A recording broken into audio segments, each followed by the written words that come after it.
Crash landing protocol Marcus Reed had always prided himself on his ability to keep research equipment functioning, with nothing more than standard-issue tools and creative problem-solving. But as his xenobiology survey craft spiraled toward the crystalline surface of Nethys, he was beginning to suspect that his improvised engine repair involving protein bars and emergency tape might not have been his finest scientific moment. The impact sent him tumbling through a forest of what looked like frozen lightning, towering crystal formations that hummed with an internal light that shifted from deep purple to electric blue. His survival suit's diagnostics were flashing warnings in 3 different galactic languages, none of which seemed particularly optimistic about his immediate future. "Well," Marcus muttered, pulling himself upright and brushing crystal dust from his helmet. "At least the local geology is fascinating." His voice echoed strangely in the thin atmosphere, as if the crystals themselves were listening and found his commentary amusing. He was examining a particularly beautiful formation that seemed to pulse in rhythm with his heartbeat when the ground beneath him began to vibrate. Not the subtle tremor of tectonic activity, but something more purposeful, more aware. The crystal trees around him suddenly blazed with brilliant white light, and Marcus found himself surrounded by figures that seemed to have materialized from the crystalline landscape itself. They wore armor that looked grown rather than forged, seamless plates of what appeared to be living crystal that shifted color with their movements. Their faces were humanoid but distinctly alien, elongated features, skin that shimmered with an internal luminescence, and eyes that held depths Marcus couldn't begin to fathom. Hello," Marcus said, raising his hands in what he hoped was a universal gesture of peaceful intent. "I'm Dr. Marcus Reed, xenobiologist with the Terran Research Collective. My ship experienced some technical difficulties, and I seem to have made an unscheduled landing on your world." The figures exchanged glances, and Marcus realized with a start that they weren't speaking aloud. Their crystal armor was pulsing in synchronized patterns, apparently facilitating some form of telepathic communication. One of them stepped forward, and Marcus noted that this individual's armor bore more intricate patterns than the others. Rank, insignia perhaps. Without warning, the figure raised what looked like a ceremonial staff topped with a multifaceted crystal. The gem flared, and Marcus felt a tingling sensation as some form of energy field enveloped him. His translator implant, already struggling with the atmospheric conditions, suddenly burst to life with clear, melodious voices. "The Earthling speaks truth," the lead figure announced, though Marcus noticed that their lips hadn't moved. "His vessel bears the markers of accident, not invasion. Yet his arrival at this moment..." The figure paused, tilting their head as if listening to something Marcus couldn't hear. The Queen must see him immediately. Before Marcus could ask which Queen they were referring to, or whether this was good news or very bad news, 2 of the crystal-armored warriors stepped forward and placed restraints on his wrists. The manacles were beautiful. They looked like they'd been carved from a single piece of starlight, but they were definitely restraints. "I don't suppose we could discuss this over tea?" Marcus asked hopefully. "I make a decent cup of Earl Grey, and I have some excellent data on crystalline geological formations that might interest your researchers." The lead warrior's armor pulsed with what Marcus was beginning to recognize as amusement. "The Queen will decide your fate, Earthling. Until then, you will be treated as a guest of the Vorthak Empire." "Guest," Marcus repeated. "Right. Do all your guests wear decorative handcuffs?" "Only the ones who fall from the sky during the convergence." Marcus didn't like the sound of that. In his experience, any astronomical event that had a proper name usually involved things like gravitational anomalies, temporal distortions, or the awakening of ancient cosmic entities, none of which were particularly conducive to his continued well-being. They marched him through the crystal forest along paths that seemed to form beneath their feet as they walked. The landscape was breathtaking. Impossible spires that twisted toward twin suns, pools of liquid light that reflected images of distant stars, and everywhere the constant, harmonious humming that seemed to emerge from the crystals themselves. "Your world is remarkable," Marcus said to his escorts. "The crystalline matrix appears to be not just geological but possibly biological. Are we walking through a living organism?"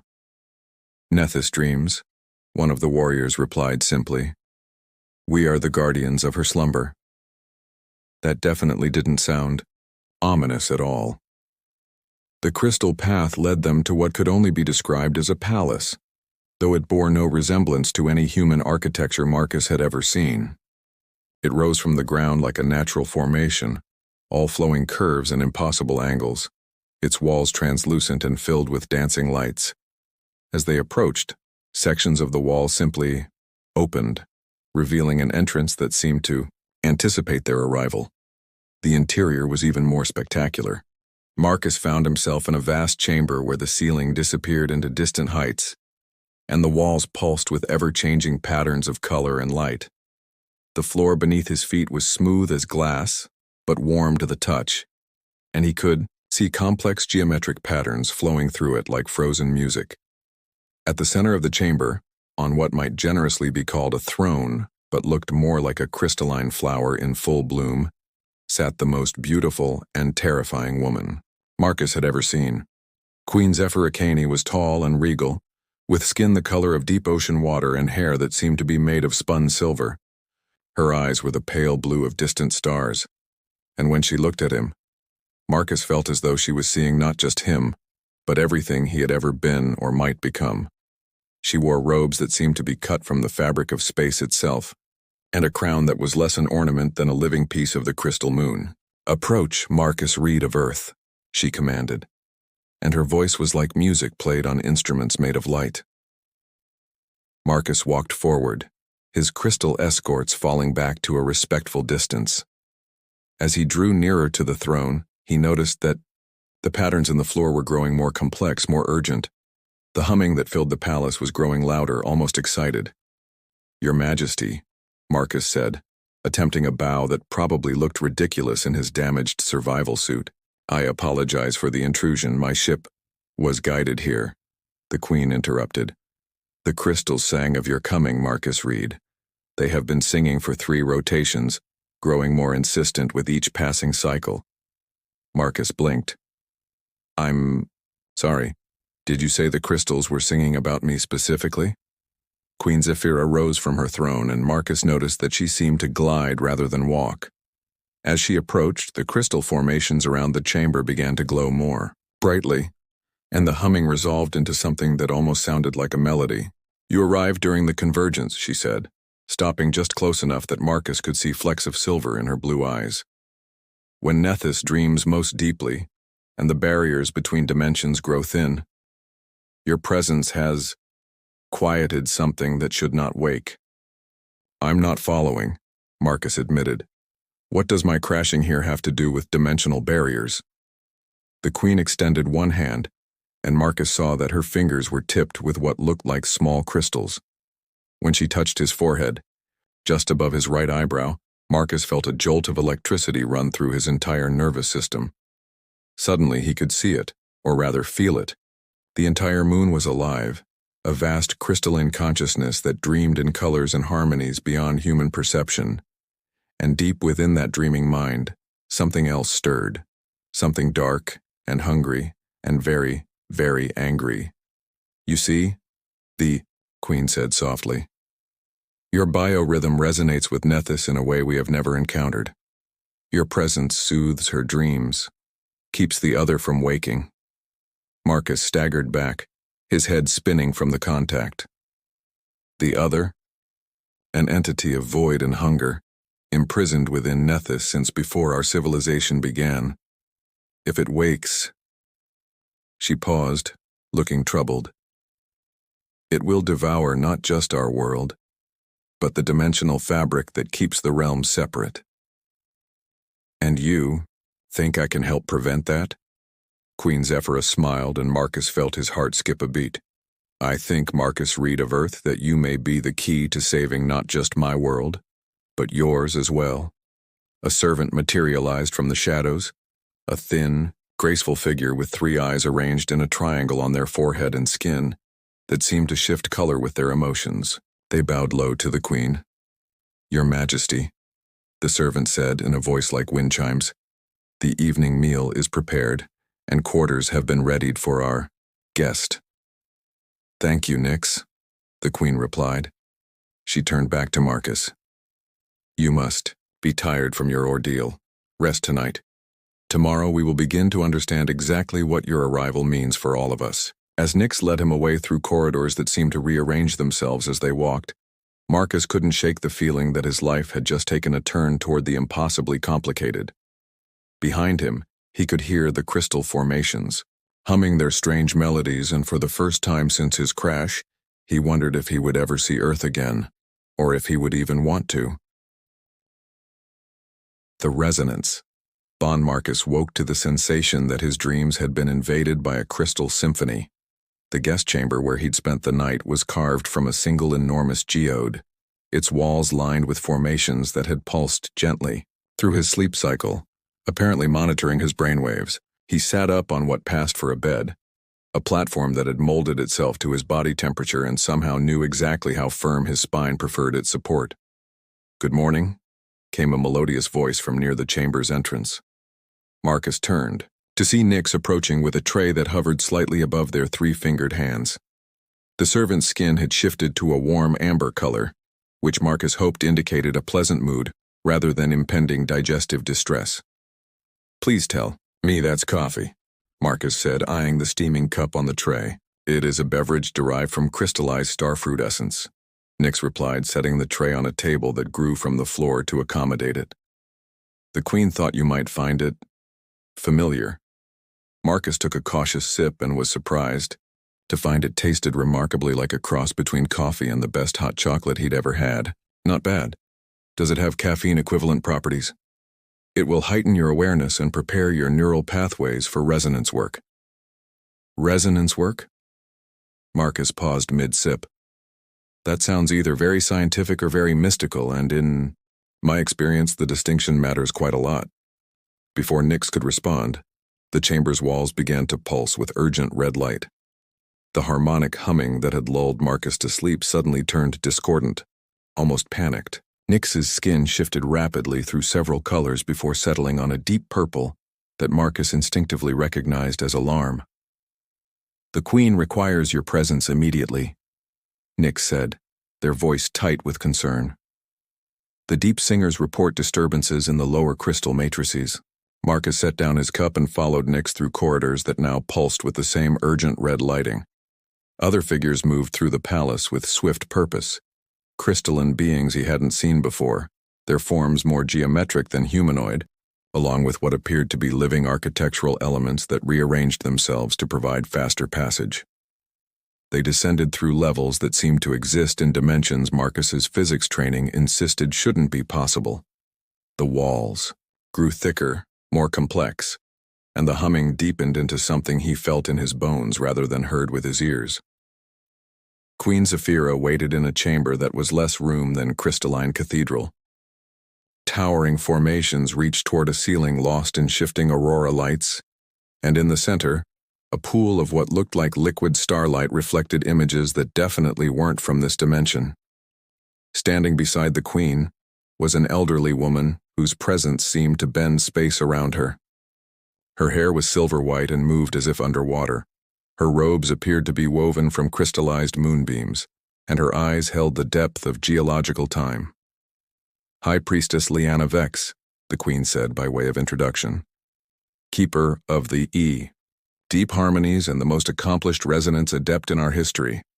The High Priestess studied Marcus with an intensity that made him feel like a particularly interesting specimen under a microscope.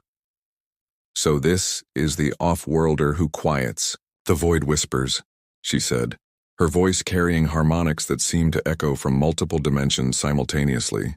"Void whispers?" Marcus asked. "That sounds significantly worse than whatever was keeping me awake last night." High Priestess Vex gestured toward the pool of starlight. "Observe." The surface of the pool shimmered, and suddenly Marcus was looking into what appeared to be the heart of the crystal moon itself. Vast chambers of living crystal pulsed with their own inner light, but threading through them were tendrils of absolute darkness, not merely the absence of light, but something that seemed to devour illumination itself. "The entity we call the devoured mind," Queen Zephyra explained. "It has been imprisoned within Nethys for 7,000 cycles, held in check by the crystal matrices and the collective will of our people. But during the convergence, when dimensional, barriers weaken, it grows stronger. Marcus watched the dark tendrils probe at barriers of crystalline light, testing for weaknesses. And you think my presence is somehow helping to contain it? Not think, High Priestess Vex corrected. Observe. She waved her hand over the pool, and the view shifted to show Marcus himself, asleep in the guest chamber. Around his sleeping form, the crystal formations glowed with unusual stability, their light forming complex patterns that seemed to reinforce the barriers containing the darkness below.